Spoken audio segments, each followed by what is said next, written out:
the Super Commando name on top of the air cleaner lid. Torque Fight automatic transmission, they're fairly popular.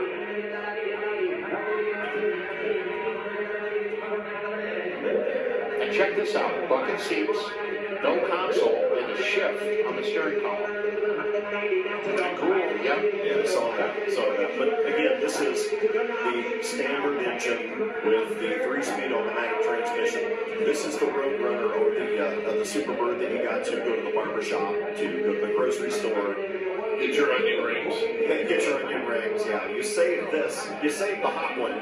This is your daily driver.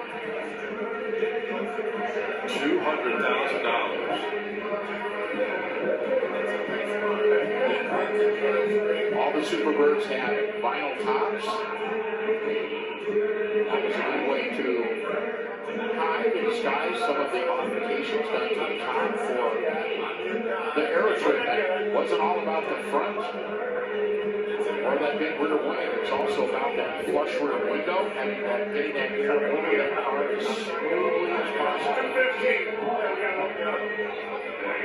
Serve coming off. It's close. Did they lift it? Apparently not just yet.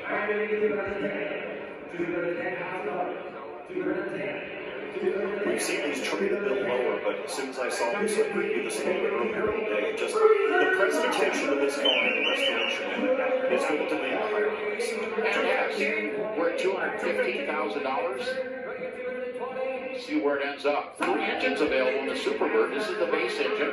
Then the 446 pack at $300,000.